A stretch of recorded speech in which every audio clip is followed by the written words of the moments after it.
تو یہ پریشان ہیں. اگر ٹرمپ نکل گیا تو ٹرمپ کی تو پریشانی نہیں ہے.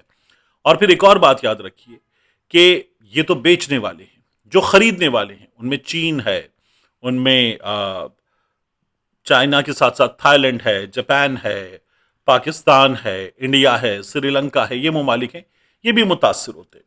تو ان سب کے لیے ایک پرابلم کی سچویشن ہے، اور ان سب کو اس وقت اپنے ملکوں میں اندرونی طور پر ایک مشکل صورتحال کا سامنا ہے. پرائسز بہت اوپر چلے گئے. حکومتوں کے لیے، پولیٹیکل گورنمنٹ ہوتی ہے، اس کے لیے مصیبت ہوتی چلی جا رہی ہے. تو یو اے ای یہ تیاری کر رہا ہے. اب ٹرمپ کے ساتھ کیا ہوا؟ ٹرمپ نے، اور وہ جو مارکو روبیو تھا نا کہ بلینز آف ڈالرز ہم نے نیٹو میں خرچ کیے، نیٹو سے اس جنگ سے فارغ ہو جائے، دیکھیں گے نیٹو کا کیا کرنا ہے، نیٹو سے نکلنا ہے ہمیں اور ہمیں چھوڑ کر جانا ہے. یہ باتیں جو مارکو روبیو نے کی. ٹرمپ نے بار بار کہا جاپان آ جائے، برطانیہ آ جائے، جرمنی آ جائے، فرانس آ جائے، ہمارے ساتھ مل کر آبنائے ہرمز کھلواؤ، لیکن منع کر دیا گیا. تو اب برطانیہ کے وزیر اعظم نے کیا کہا ہے؟ فائنینشیل ٹائمز خبر دے رہا ہے U K to host coalition talks on securing Strait of Hormuz. Meeting comes after Trump criticized allies and indicated reopening the strait may not be a priority for US in Iran war. تو امریکہ چھوڑ کے چلا گیا تو باقیوں کی پریشانی ہے، تو ان کا کہنا ہے کہ ہم اس سلسلے میں بات کریں گے، مذاکرات کریں گے اور یہ ہم کھلوائیں گے. اب ان حالات میں آپ دیکھیے کہ فرانس نے کیا کہا. فرانس نے یہ کہا کہ بھئی یہ جو اتحاد ہے، یہ اتحاد اس لیے تو نہیں بنا کہ ہم آبنائے ہرمز پر حملہ کریں. اور کیئر سٹارمر نے بھی صاف طور پر منع کر دیا. پہلے فرانس کا موقف. فرانس یہ کہتا ہے کہ نیٹو کا مقصد یورو اٹلانٹک خطے کی سیکیورٹی ہے. آبنائے ہرمز میں حملوں کے لیے نیٹو کو استعمال نہیں کیا جا سکتا. فرانس نے واضح کیا ہے کہ وہ آبنائے ہرمز کھلوانے کے لیے جارحانہ یا فوجی کارروائی کی حمایت نہیں کرتا. پیرس کا موقف ہے کہ مسئلے کا حل آزادانہ، سفارتی اور مؤثر اقدامات کے ذریعے نکالا جانا چاہیے. فرانس کے مطابق آبنائے ہرمز پر حملے بین الاقوامی قانون کی خلاف ورزی ہو سکتے ہیں.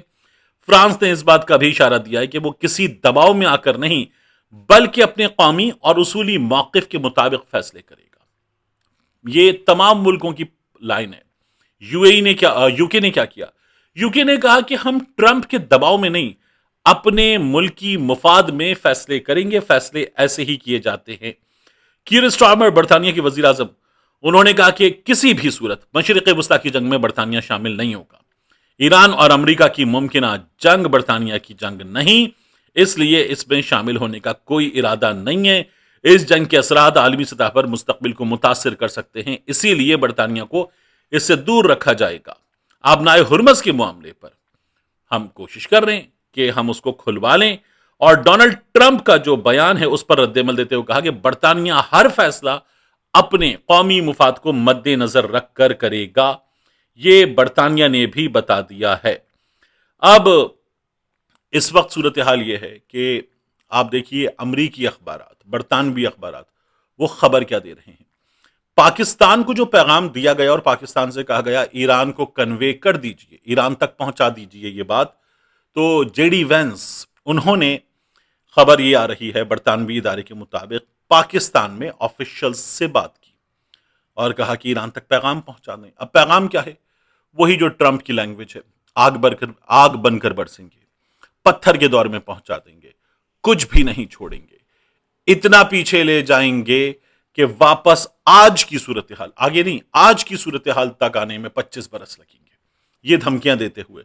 تو اسی لیے کہا تھا نا ایران کی وزارت خارجہ کے ترجمان نے کہ ایکسیسو ہے، زیادتی پر مبنی ہے، یہ جو ہے یہ بدتمیزی ہے. اب برطانوی خبر رساں ادارہ کہہ رہا ہے کہ جے ڈی وینس نے ایران تنازع پر گزشتہ روز پاکستانی ثالثکاروں سے بات کی اور امریکی نائب صدر نے ثالثکاروں کے ذریعے ایران کو امریکی صدر کا سخت پیغام بھجوایا اور امریکی مطالبات پورے ہونے پر جنگ بندی پر بات کرنے کے لیے تیار ہے. آبنائے ہرمز کو دوبارہ کھولنا ان مطالبات میں شامل ہے. امریکی نائب صدر نے ایران تنازع پر گزشتہ روز یہ بات کی اور ٹرمپ کی مذاکراتی ٹیم میں کون کون شامل ہوگا یہ بھی بتایا. جے ڈی وینس خود شامل ہوں گے، وزیر خارجہ مارکو روبیو شامل ہوں گے، اسٹیو وٹکاف، جیریڈ کشنر ٹرمپ کا داماد، یہ لوگ شامل ہوں گے. امریکی نائب صدر جے ڈی وینس یہ کہتے ہیں کہ ٹرمپ کے صبر کا پیمانہ لبریز ہو گیا ہے، صبر جواب دے رہا ہے، جب تک ایران معاہدہ نہیں کرتا ایرانی انفراسٹرکچر پر حملے جاری رکھیں گے۔ اور ٹرمپ کو جو مشورہ مل رہا ہے وہ مشورہ یہ ہے کہ نکل اس جنگ سے، یہ جنگ مصیبت ہو گئی ہے اور ٹرمپ اب اس جنگ سے نکل سکتا ہے۔ یہ خبریں ہمیں پتہ چل رہی ہیں، یہ جو دھمکیاں ہیں یہ پہنچائی گئیں پاکستان کے لیے بھی، مطلب ہوتا ہے نا کہ یہ تو دنیا بھر کا اصول ہے، never shoot the messenger, but یہ دھمکیاں پہنچانا ایک بردر ملک کو، ایک پڑوسی کو، ناٹ این ایزی تھنگ۔ تو باقاعدہ طور پر یہ لکھا گیا کہ پاکستان کو بھی مشکل صورتحال سے دوچار کیا، اور اسی لیے پھر ایران نے کہا یہ بدتمیزی ہے، جس طرح کی وہاں سے لینگویج یوز کی جا رہی ہے اور جس طرح سے شہریوں پر حملے کیے گئے ہیں، اس کے بعد یہ سب کچھ کرنا۔ ایران سگنیٹری ہے انٹرنیشنل اٹامک انرجی ایجنسی کے معاہدوں کا، این پی ٹی کا، نان پرولیفریشن ٹریٹی کا۔ نان پرولیفریشن ٹریٹی کا جو اسرائیل ہے وہ تو سگنیٹری نہیں ہے، وہ آئی اے ای اے کے معاہدوں کا پابند نہیں ہے، ان سے تعاون نہیں کرتا ہے۔